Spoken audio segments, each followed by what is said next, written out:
જ્યારે દેવોને પણ અસુરો અતિશય હેરાન કરી મૂકતા, ત્યારે ઇન્દ્ર, બ્રહ્મા, વિષ્ણુ સરખા પણ શક્તિની સ્તુતિ કરતા હતા. ત્યારે માં શક્તિ, માં આદ્ય શક્તિને અલગ અલગ સ્વરૂપ ધારણ કરી અસુરોને સંહાર કરી દેવોના દારૂણ દુઃખ દૂર કર્યા છે. આ પૃથ્વીની જ્યારથી ઉત્પત્તિ થઈ ત્યારથી આ પૃથ્વી પર અસુરોના અત્યાચાર થતા આવ્યા છે અને થયા છે.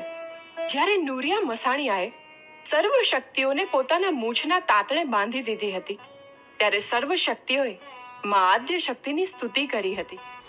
ત્યારે માં પાર્વતીએ પોતાના અંગ પરથી મેલ ઉતારી તેની એક પૂતળી બનાવી, તેમાં પ્રાણ સંચાર કર્યા અને અનેક આયુધ આપી મેલી વિદ્યાવાળા નુરિયા મસાણિયાનો સંહાર કરવા જણાવ્યું.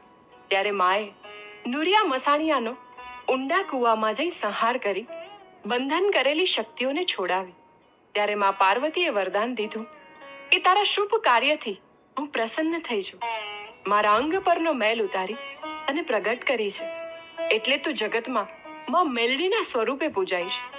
જે કોઈ મારી સેવા, ભક્તિ, વ્રત, ઉપવાસ કરશે એના સઘળા મનોરથ સિદ્ધ થશે અને એના ઘેર રિદ્ધિ સિદ્ધિનો વાસ થશે. માં મેલડી એ આદ્યશક્તિમાં અંબાનું જ સ્વરૂપ છે. સૃષ્ટિનું જ્યારથી સર્જન થયું ત્યારથી હંમેશા બે પાસા ચાલતા આવ્યા છે, સારું અને ખરાબ, દેવ અને દાનવ, પાપ અને પુણ્ય, સુખ અને દુઃખ. આ ઘટમાળા કાળચક્રની વચમાં 3 યુગોથી ચાલી આવે છે. માં મેલડી સાક્ષાત જાગતી જ્યોત છે.